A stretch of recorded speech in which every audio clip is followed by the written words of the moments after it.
حضرت بایزید بستامی کہتے ہیں کہ میں نے اپنی ماں کے آگے ہاتھ جوڑے، میں نے کہا امی تجھے راضی کروں یا رب کو راضی کروں؟ تو اپنے حق مجھے معاف کر دے، اللہ کو میں راضی کر لیتا ہوں۔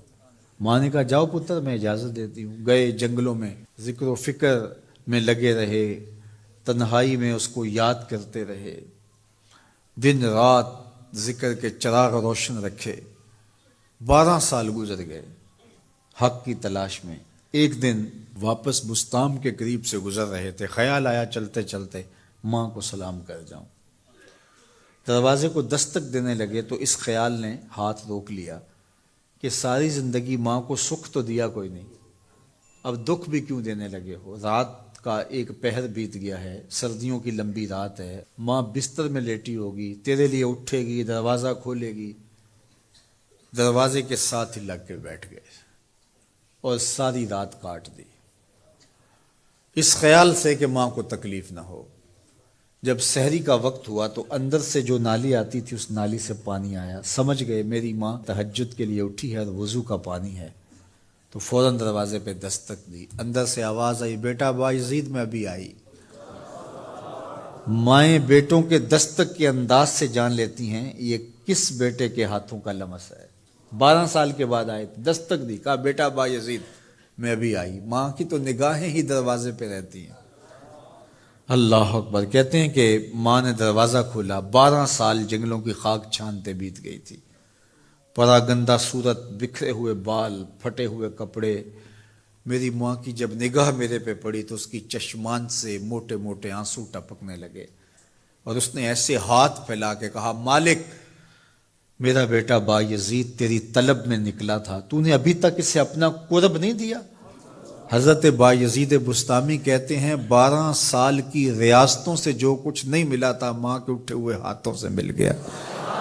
میں نے کہا مالک میں تجھے کہاں ڈھونڈ رہا ہوں، تو کہاں موجود ہے؟ تو ماں باپ کی رضا اللہ کی رضا کا دروازہ کھولتی ہے۔ جن لوگوں کے ماں باپ ناراض ہیں اور وہ جا کے پیر صاحب کی خدمت کرتے ہیں، اور میاں ماں کے قدم چومو، باپ کی ٹانگیں دباؤ، ان کی خدمت کرو، تمہارے پہلے مرشد وہ ہیں، ان کو راضی کرو، پھر کسی شیخ کامل کی صحبت میں آنا، دیکھو کیسے دل کی بند کھڑکیاں کھلتی ہیں۔ ایک مرشد تو ناراض کر رہا ہے اور دوسرے مرشد سے تمہیں کیا ملے گا؟ تو راستہ یہیں سے کھلے گا۔ والدین کو کبھی ناراض نہ کرو، والدین کو کبھی دکھ نہ دو، والدین کو کبھی تکلیف نہ پہنچاؤ، اور والدین کو بھی چاہیے کہ اپنی اولاد کو اپنا نافرمان نہ بنائے۔ ایک بزرگ فرماتے ہیں کہ مجھے برابر 30 سال ہو گئے ہیں کہ میں اپنی اولاد کو کوئی حکم ہی نہیں دیا، کوئی حکم نہیں دیا۔ کوئی چیز مجھے چاہیے بھی ہوتی ہے تو میں بصیغہ امر نہیں کہتا، بلکہ ایسے ہی بات کر رہی ہوں، پانی چاہیے تو یہ نہیں کہتا بیٹا پانی لے کر آؤ، میں ویسے کہتا ہوں پیاس لگی ہوئی ہے، تو اگر وہ سمجھ جائے اور وہ خود لے آئے تو اچھی بات ہے، لیکن اگر وہ نہ لائے تو میں نے اس کو حکم ہی نہیں دیا، امر ہی نہیں کیا، تو اس امر کی مخالفت ہی لازم نہیں آئے گی۔ تو کہا 30 سال برابر گزر گئے ہیں، میں نے اپنی اولاد کو حکم نہیں دیا کہ کہیں وہ میری نافرمان نہ ہو جائے، چونکہ اگر وہ نافرمان ہو گئی پلے کچھ نہیں رہے گا۔ جو اولاد ماں باپ کی نافرمان ہوتی ہے وہ ہوا میں بھی اڑیں، وہ چرخ پہ بھی جھولیں، وہ زمین پہ گرنے والی ہوتی ہیں، کبھی کامیاب نہیں ہو سکتی وہ اولادیں جو ماں باپ کی گستاخ، بے ادب اور نافرمان ہوتی ہیں۔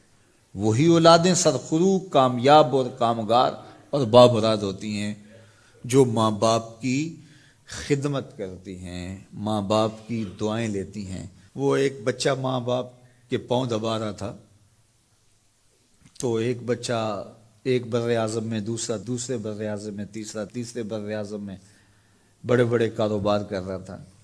تو کوئی اس کا دوست ملنے آیا، اس نے کہا کہ اس نکمے کو بھی کہیں بھیج دو، فلاں جو ہے وہ یورپ میں ہے، فلاں امریکہ میں ہے، وہاں اتنی بڑی کمپنی اس نے کھولی ہوئی ہے، اس نکمے کو یہاں بٹھایا، اس کو بھیج دو، یہ تو نکمہ کسی کام کا نہیں۔ کہا یہ نکمہ ہی تو میرے کام آ رہا ہے، کہ نکمہ ہی تو میرے کام آ رہا ہے۔